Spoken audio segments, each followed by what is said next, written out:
Interview 2, take 1, mark. Take 1, mark. Go for it. I would consider myself a Muslim woman, African American, mom, wife, and a community activist.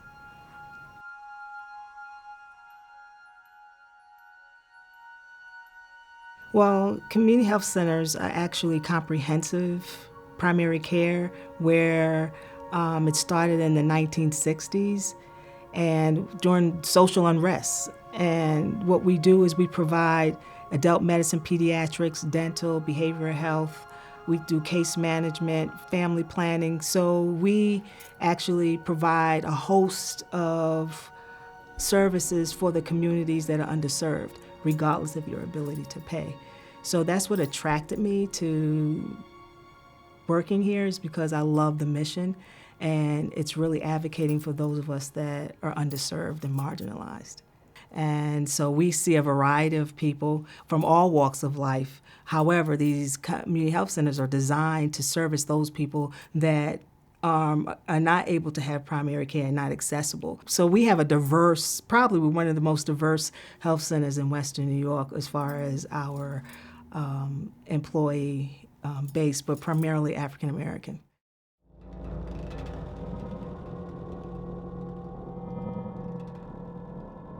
I have employees that are homeless.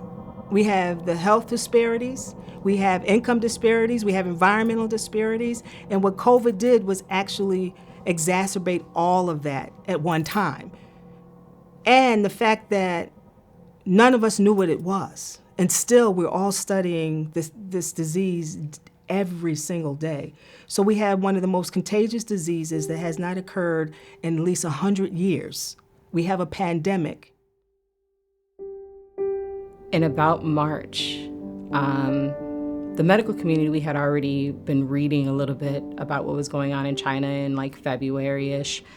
But March, it really hit. And I want to say that the first week, you're in go mode, right? You're just like, boots to the ground, let's get it done.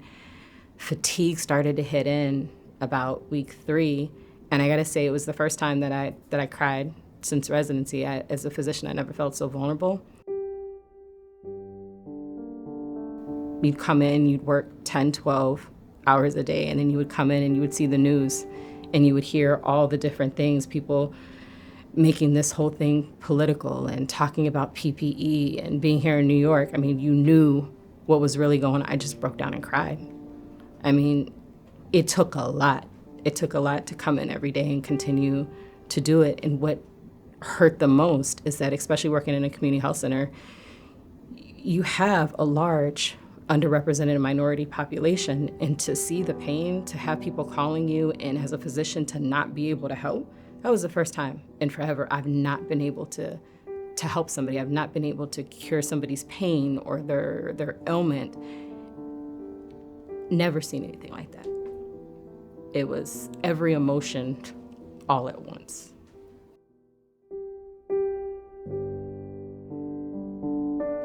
If I go chronologically, it started with media, panic. That was the first thing in my mind. And then I woke up next day, I still had to come to work. So that panic thing, your family, your baby, your patients, the work, everything was just, and then there was no evidence how to deal with it. Those things were going in my mind at that point. That was stage 1. Stage 2 was going to the leader of where I work and then sit and decide and plan without a lot of support from the research papers, which we usually depend a lot on, because there was no research at all. It was a brand new thing. So that was the second step. Third step was to actually get into it. With scarcity of PPE, we were working on it. I had one mask. We had to save that because that was one N95. Then there were patients that were giving stories themselves. Actually, the most education of COVID that I gained was from direct patient contact. where all the clinics were closed, we being the federally qualified health center, and starting to gain a little confidence on our protocols, on the way we are dealing with it, and the fact that no matter what, I have to be available. So the clinics were closed. We were still open for emergencies. There were patients turned back from all the emergency rooms. You can say that the clinics can be closed or close this. Emergencies won't stop. They would still be there. So what I would say is all this experience has made me an even better dentist. People are talking about this social distancing. I know I have no option of that 6 feet. I have to stand 1 foot away from the patient's mouth and do it. So, but does that mean I don't do it? No, definitely not. We were available from day one of COVID. We have been available and we will. I give the example of, particularly as an African American leader, and struggling to understand this disease because my community is getting sick and we're dying at disproportional rates. It felt like I was sitting on top of like a lifeguard. You can see lifeguards sit high, so they can see that you might be floating out in the ocean. They can see that you're swimming out, but you can't feel it. It just felt like I was diving in, trying to save lives of what we can possibly, because we don't know, and then bring them back to shore, and my staff starts working, right? So the one thing that's unique about this disease that exposes who's on the front line and who provides most of the services, which though is mostly women and women of color. So we are more susceptible, but we also have to take care of our families. We're also the mothers, we're also the daughters. I do think that the stressor of everyday life is already at a maximum for us, but under this pandemic, it really has, and our stress levels never really turn off. I'm not going to stop. With God's grace, nothing happened to anybody. As far as the healthcare is concerned, I know how to protect ourselves. Whether I can be protected or not, these patients need care. Where do they go otherwise? Where can they go? So we just have to toughen ourselves up and do it. So I'm more confident at this point. Yes, it started with panic, but now I'm confident. My most concern is preserving our health and our quality of life and educating, because this disease can be preventable by washing your hands, wearing a mask, social distancing, everything that we learned from our parents. How many times when we grow up and our parents said, wash your hands before you eat. So don't be getting in people's faces. Those are things that we were taught as just basic etiquette, but this disease highlights that. I always say if I could make changes, if you ever wanted to fix the healthcare system, there's two things you would do. The first thing is you would fix the education system, right? Part of the thing, by the time people come to me, you have to have a certain level of understanding and literacy. If you want to fix anything, you'd fix the healthcare system or the education system. The second thing is you have to increase diversity. People have to be represented. They have to be represented as patients. They have to be represented as nurses. They have to be represented as doctors. Because as an African-American physician, what I do when I walk in that room is I temper that conversation. I tempered that implicit bias. So whatever you thought you wanted to say, you can't say because I'm standing right there. Patients feel that. So it's so important for patients to be able to look at every level and see themselves, which is why being here is everything. Because when those patients walk through those doors, they see Black physicians. They see Asian physicians.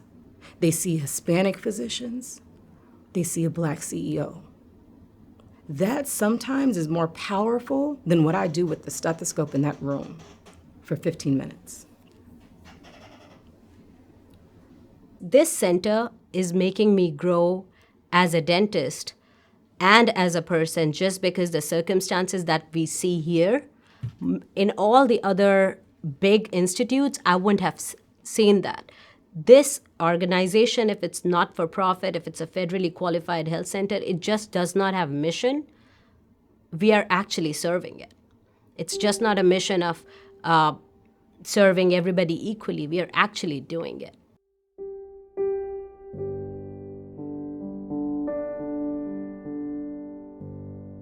So we're in the middle of two pandemics, Black Lives Matter being the second. What does it mean right now, in particular this time of Black Lives Matter pandemic, to be an effective leader as part of the Black Lives Matter movement?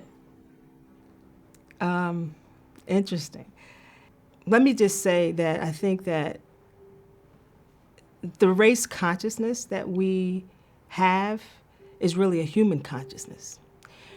I say that, and I say I'm going to coin this saying that racism is human-made, but the human spirit is God-made. And what we're struggling with is unfairness. And I don't think it's natural for human beings to feel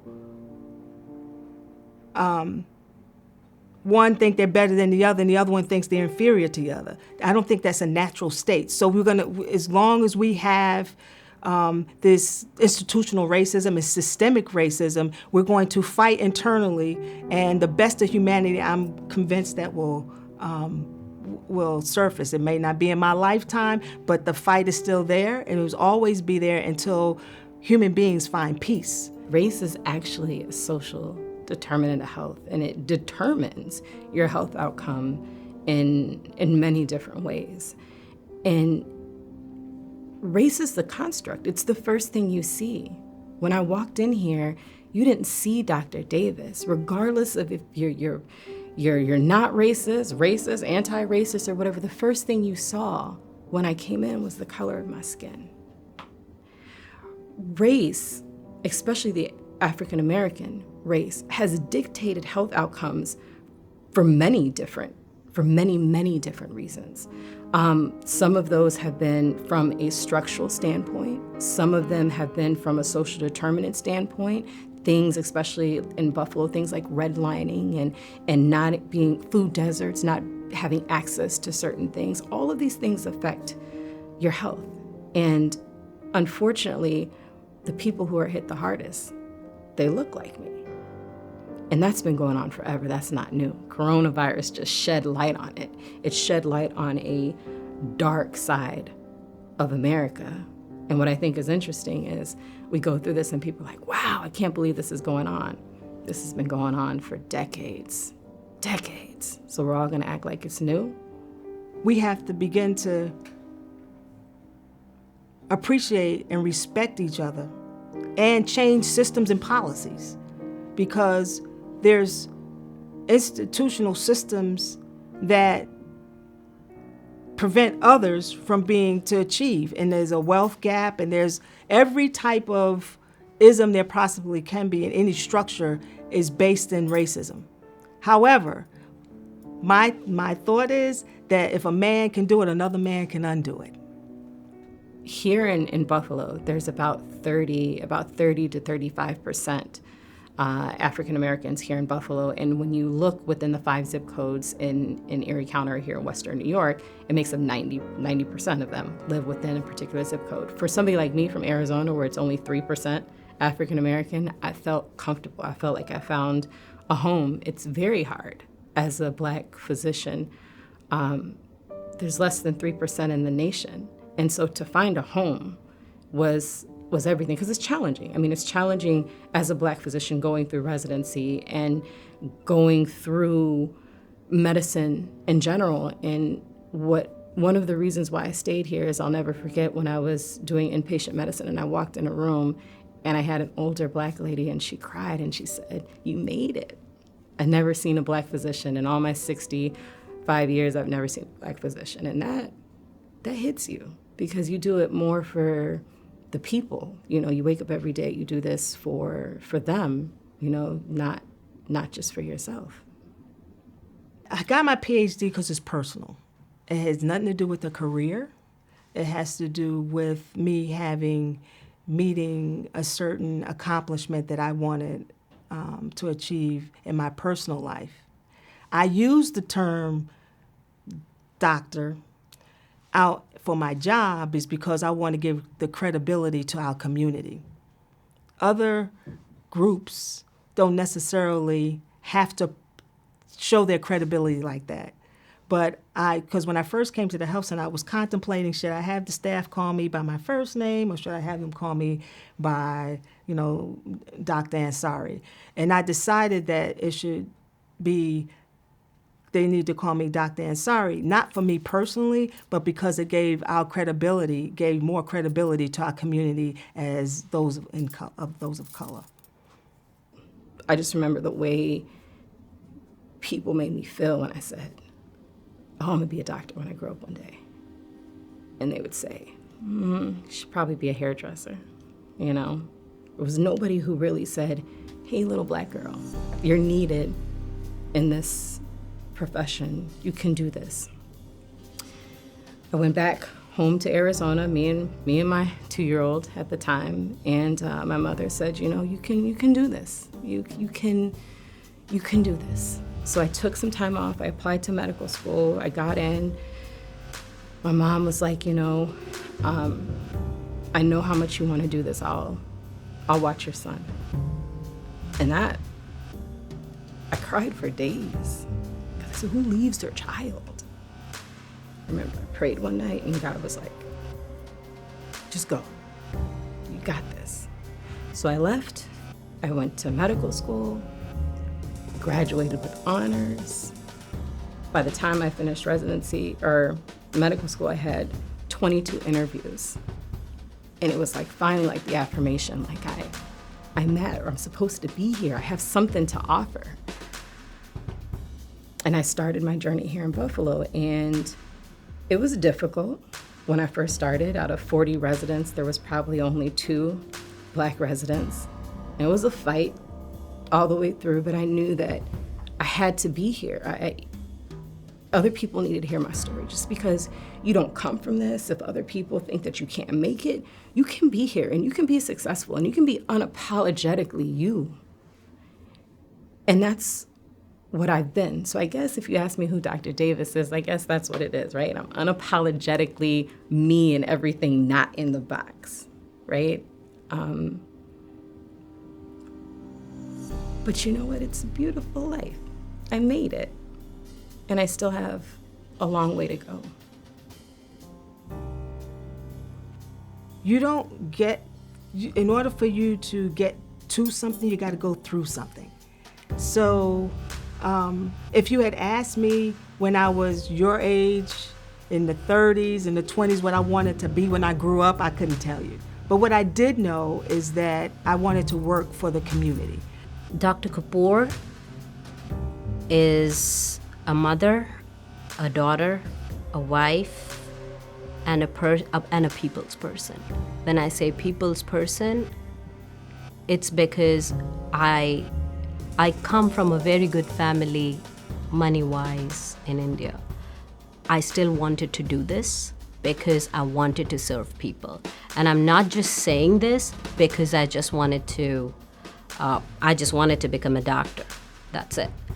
I really wanted to do it.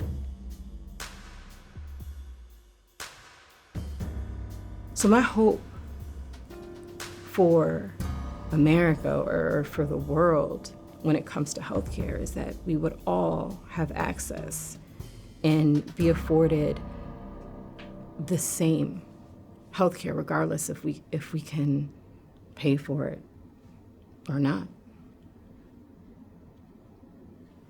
We don't have a shortage of money in healthcare. We have a shortage of priorities for the people that need it the most.